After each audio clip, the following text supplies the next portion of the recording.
Last week, the Frazee School Board held a special committee meeting on their operating referendum. Now, for the last 5 years, the school district has had a $1,000 per pupil operating referendum, which runs out at the end of this school year. And of course, the discussion in that committee was whether or not they want to renew an operating referendum, if so, for how long, and if so, for how much money. Well, the committee did come up with a consensus. They're going to ask for something that I think is unprecedented right now in the state of Minnesota.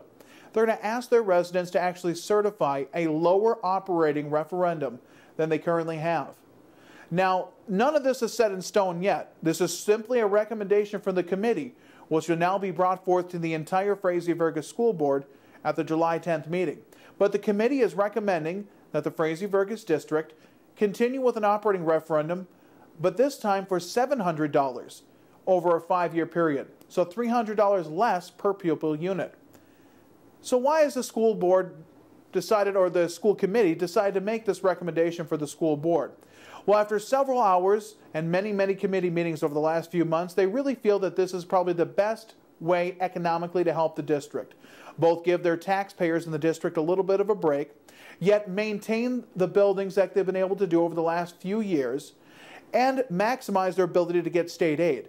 In the state of Minnesota, any operating referendum up to $700, the state kicks in a portion. And Frazee instance, it'll be about 33% or about 30% of that entire $700, which means a third of it covered by the state and 2/3 of it will be paid for by local property taxpayers. Now, I know state money also comes from Frazee residents as well, but that state money will come from everybody in the state, whereas the local property taxes, as they sound, just come from local property taxpayers. And the taxes will be on homestead land like the old referendum was, which means agricultural land will not be taxed with it, cabins and lake homes will not be taxed with it, unless the lake home is homesteaded, of course, and, well, basically all the same rules that the other referendum has. So why is the school district able to go for a lower referendum than they did 5 years ago? Well, some things have changed in the Frazee district. They've gotten some debt paid off. They're also looking at refinancing some other debt, which will help them save money, including paying off some loans early, something they can do if this operating referendum is passed. Plus, it looks like it would keep them solvent for the next few years until the referendum runs out. Now, whether or not we'll be able to actually pass that referendum in that school district, time will tell. The other referendum took several years. I think it took 4 or 5 chances before it actually passed.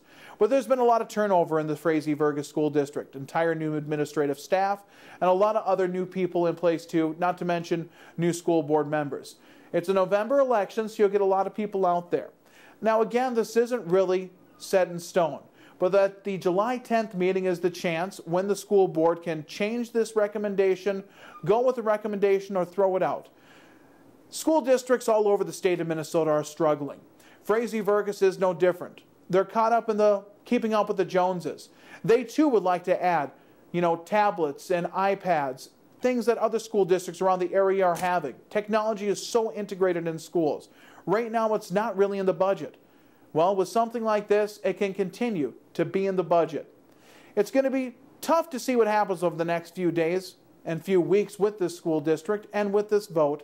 But if you have an opinion on it, you're really going to want to show up to that July 10th meeting and express it to the board, because that's when they'll probably make the decision. Though by statute, they have till August 24th. All school districts need our support. Hopefully the community will continue to support this one.